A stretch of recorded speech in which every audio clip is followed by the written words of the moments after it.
नमस्ते बच्चों, आज का जो हमारा टॉपिक है डायरेक्ट इनडायरेक्ट स्पीच में वो है इंपरेटिव सेंटेंस। इंपरेटिव सेंटेंस क्या होते हैं? आज्ञावाचक वाक्य, ओके, जिसमें आज्ञा दी जाती है। मींस अगर मैं टीचर हूँ और मैं स्टूडेंट से बात कर रही हूँ तो मैं अगर बोलूँ इधर आओ या उधर जाओ, खड़े हो जाओ बाहर, तो मैं आपको ऑर्डर दे रही हूँ, ठीक है। तो ऑर्डर अगर दिया जाएगा तो आपको जो ये सेंटेंस कहते हैं, अगर उसमें आपको लग रहा है इन्वर्टेड कॉमा में कोई वाक्य आ रहा है जिसमें ऑर्डर दिया जा रहा है ना, जैसे आप पहले ही सेंटेंस देखें, the teacher said to us come to school in time. School आओ समय पर स्कूल आओ, ठीक है। तो वो क्या आपसे रिक्वेस्ट कर रहा है? टीचर आपसे रिक्वेस्ट करेगा क्या, प्लीज आप स्कूल आओ, है ना? ऐसा नहीं होता। तो आपको क्या है, यहाँ पर बोला जा रहा है, ऑर्डर दिया जा रहा है, come to school in time, समय पर स्कूल आओ, ठीक है। तो ऐसी चीजें अपन को ये इन्वर्टेड कॉमा के अंदर जो है ना, उसमें पहचानना है कि आपसे बोला क्या जा रहा है। आपको ऑर्डर दिया जा रहा है, एडवाइस सलाह दी जा रही है, या आपसे क्या बोला जा रहा है, सजेशन दिया जा रहा है ना, या फिर आपको ऑर्डर हो गया, रिक्वेस्ट की जा रही है, ठीक है। तो इस टाइप का अब इसमें हम देखें तो come to school in time order दिया जा रहा है, तो यहाँ पर आप सेड टू को हटाएंगे और सेड टू की जगह क्या लिखेंगे, ऑर्डर्ड, ईडी और लगाना होगा, ओके। क्योंकि ये सैड टू है, सैड है यानी पास्ट टेंस है, तो हमें वो चीज भी जो है, जैसे रिक्वेस्ट है, ऑर्डर है, एडवाइस है, सजेशन है, इन सबको सेकंड फॉर्म में ही कन्वर्ट करना होगा। रिक्वेस्ट है तो रिक्वेस्टेड, ऑर्डर है तो ऑर्डर्ड, एडवाइस है तो एडवाइज्ड, ईडी लग जाएगा, सजेस्टेड, ओके। तो इस तरह से हम इन चीजों का यूज करेंगे, ठीक है। तो ये चीजें हो गई आपकी, पहला नियम आपको समझ में आ गया, सैड टू को हटाना है और इन्वर्टेड कॉमा के अंदर देखना हमें कि ऑर्डर दिया जा रहा है, रिक्वेस्ट की जा रही है, सजेशन दिया जा रहा है या एडवाइस दी जा रही है, ओके। तो वो चीजें हमको यहाँ पर सैड टू को हटा के यूज करना।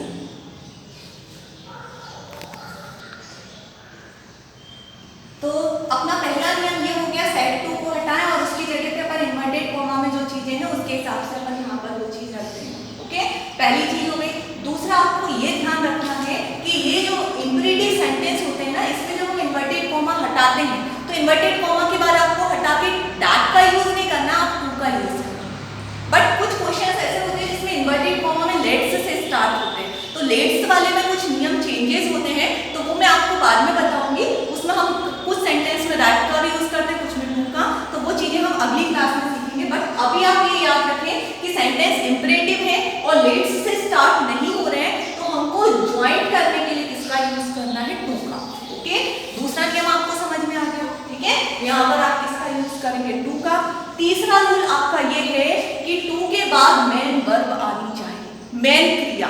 जैसे come to school in time, तो कम क्या है, मेन वर्ब है, ओके। तो फिर उसके बाद टू के बाद मेन वर्ब आएगी। यहाँ पर देखें तो she said to me please give me your pen, तो यहाँ पर मेन वर्ब क्या हो गई, देना, गिव, ठीक है। तो गिव जो है वो मेन वर्ब हो गई, तो उससे पहले की जो चीजें हैं ना वो सब हम हटा देंगे। इन्वर्टेड कॉमा जो होता है उसके बाद में मेन वर्ब से पहले जो भी हो उसे हटा देना, ये दूसरा नियम हो गया। जैसे मेन वर्ब ये है, उससे पहले की चीज हम हटा देंगे। यहाँ पर मेन वर्ब मूव है, तो उससे पहले की इन्वर्टेड कॉमा के अंदर जो भी चीज है वो हटा देंगे। यहाँ पर वेट है, उससे पहले की इन्वर्टेड कॉमा में जो चीजें हैं वो हटा देंगे। तो ये दूसरा नियम हो गया आपका, ठीक है। तीसरा नियम ये है कि अगर डोंट आए इन्वर्टेड कॉमा के अंदर, यदि डोंट आए तो आपको यहाँ पर ना तो रिक्वेस्ट का यूज करना, ना एडवाइस का, ना ऑर्डर का, ना सजेशन, ना प्रपोजल, इनमें से आप किसी का यूज नहीं करेंगे। तब जब डोंट हो तो आपको फॉरबिड का यूज करना। जैसे शी सेड टू मी, तो आपने यहाँ देख लिया डोंट, तो आप किसका यूज करेंगे, शी फॉरबिड मी, और कुछ नहीं लिखना आपको, डोंट देखें तो, ठीक है। उसके बाद क्या आ जाएगा, टू, और उसके आगे का मैं भी आपको बताती हूँ। तो आप ये चीज जरूर ध्यान रखें कि डोंट आ जाए तो आपको फॉरबिड का यूज करना। तो बस ये नियम आपको याद है, तो आप ये इंपरेटिव सेंटेंस का डायरेक्ट इनडायरेक्ट स्पीच आप आसानी से कर सकते हैं। चलिए अब अपन स्टार्ट करते हैं। यहाँ पर देखिए पहला sentence, the teacher said to us come to school in time, okay. यहाँ पर आप देखें, यहाँ पर मैंने आपको बताया क्या दिया जा रहा है, ऑर्डर दिया जा रहा है, तो यहाँ पर आप क्या लिखेंगे, द टीचर ऑर्डर्ड अस। अब ये जो इन्वर्टेड कॉमा है, इन्वर्टेड कॉमा हटेगा, मैंने आपको बताया इंपरेटिव सेंटेंस में क्या होता है, टू का यूज करेंगे, ओके। तो यहाँ पर आपको टू का यूज करना है। फिर उसके बाद आती है मेन वर्ब, तो वर्ब जो है डायरेक्टली इसके बाद ही लिखी हुई है, तो आप यहाँ पर डायरेक्टली लिख दें, come to school in time, है ना, सिंपल, कोई प्रॉब्लम नहीं आएगी। तो आपका सेंटेंस बना, the teacher ordered us to come to school in time. ठीक है, मैंने बस यहाँ पर टू लिखा और बाकी सारी चीज वैसे की वैसे। ओके, चलिए अब हमारा अगला सेंटेंस है she said to me please give me your pen. तो आप यहाँ पर देखें, प्लीज आ गया, प्लीज आ गया यानी रिक्वेस्ट की जा रही है। ठीक है, तो आप यहाँ पर देखेंगे यदि प्लीज हो या फिर आपको दिखे और भी चीजें होती हैं सेंटेंस में, जैसे आप देखें काइंडली आ जाए, क्या आ जाए, प्लीज के बाद, प्लीज के अलावा काइंडली भी अगर आ जाए तो आप क्या करेंगे, उसमें भी रिक्वेस्ट आएगा।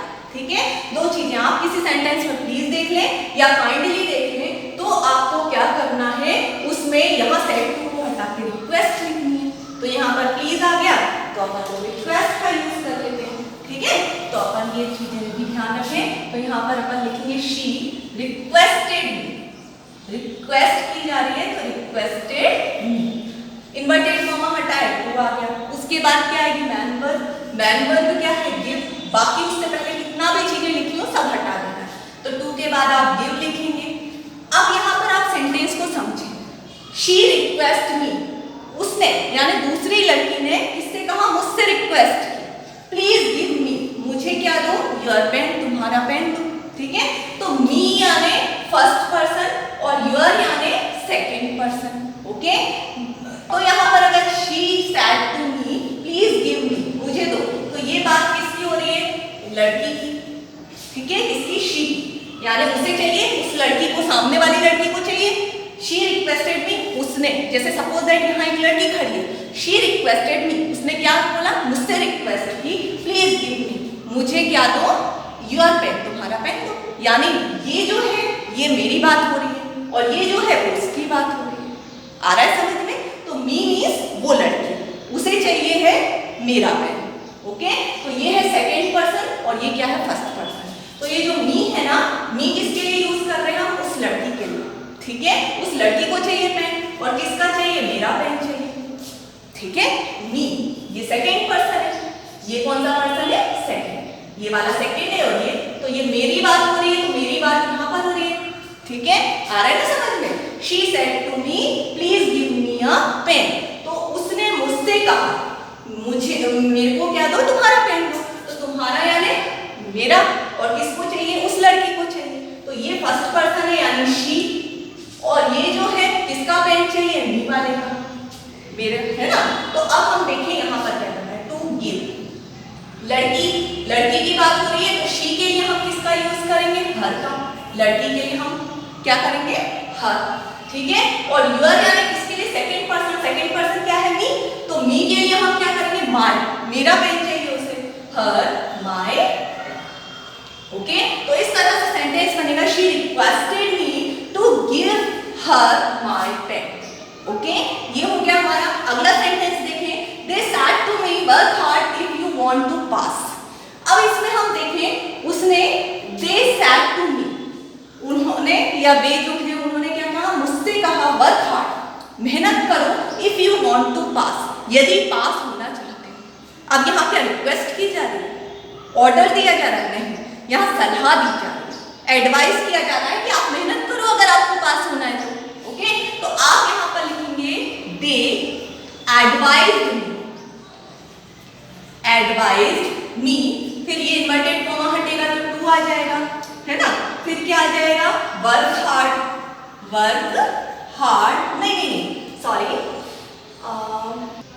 तो आप देखिए यहाँ पे दे एडवाइज्ड मी लिख दिया, इन्वर्टेड कॉमा हटाया, टू लिख दिया। अब आप क्या लिखेंगे, वर्क हार्ड, मेहनत करो, work hard if you want to पास।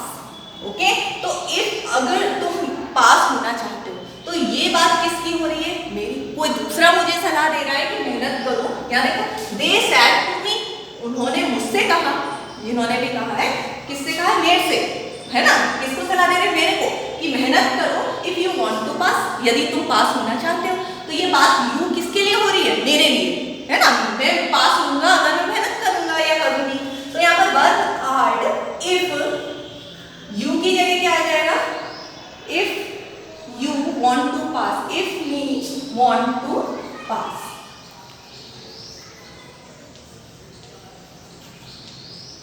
ठीक है, तो इस तरह से ये सेंटेंस बनेंगे। तो आई होप ये सेंटेंस भी आपको समझ में आ गया होगा।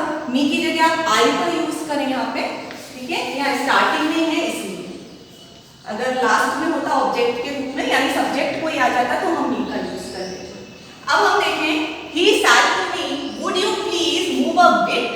अब यहाँ पर अगर हम देखें would का यूज हो रहा है तो would से हमें लगेगा सेंटेंस इंट्रोगेटिव है, बट आप यहाँ देखिए प्लीज भी आ रहा है, तो यहाँ आप सेंटेंस पढ़ेंगे क्या बोला जा रहा है, प्लीज आप थोड़ा सा क्या नहीं, प्लीज यानी प्रार्थना की जा रही है कि आप थोड़ा सा खिसकेंगे। तो यहाँ पर कोई क्वेश्चन नहीं है, यहाँ पर प्रार्थनाएं की जा रही है, तो आपको यहाँ पर प्लीज देख के रिक्वेस्ट ही लगाना है।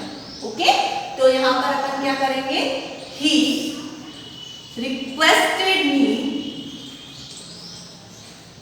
अब हम इन्वर्टेड कॉमा हटाएंगे, टू लगा देंगे।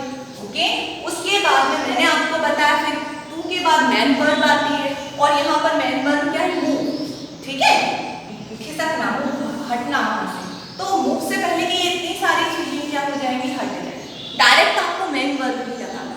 तो टू के बाद में मूव और गेट, बस आपका सेंटेंस कंप्लीट। बस ये पहचानना जरूरी है कि आपकी मैन वर्ब कौन सी है। ओके, तो यहाँ क्या है, मूव, तो आपने उसको लिख दिया। अब है दे सैड टू मी, उन्होंने मुझसे कहा could you please wait for a moment, क्या आप थोड़ा सा वेट करेंगे, कुछ समय के लिए आप क्या करेंगे, वेट करेंगे। तो यहाँ भी क्या प्लीज आ गया, यानी प्रार्थना की जा रही है। तो यहाँ पर भी आप लिखेंगे दे रिक्वेस्टेड मी, फिर आप टू लिखेंगे, फिर आप वेट से पहले, वेट यहाँ पर मैन वर्ब है, उससे पहले की सारी चीजें आप हटा देंगे।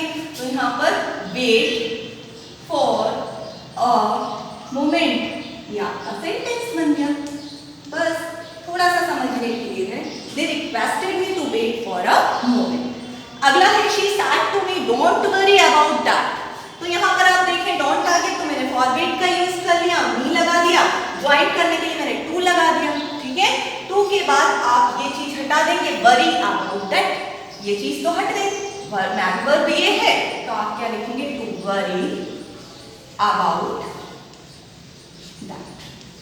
तो ये आपके इंपरेटिव सेंटेंस अभी कंप्लीट नहीं हुए हैं। अभी मैंने आपको सिंपल वाले बताए हैं, वो भी सिंपल है बट वो लैग्स वाले हैं, तो वो अपन अगली क्लास में देखेंगे। धन्यवाद।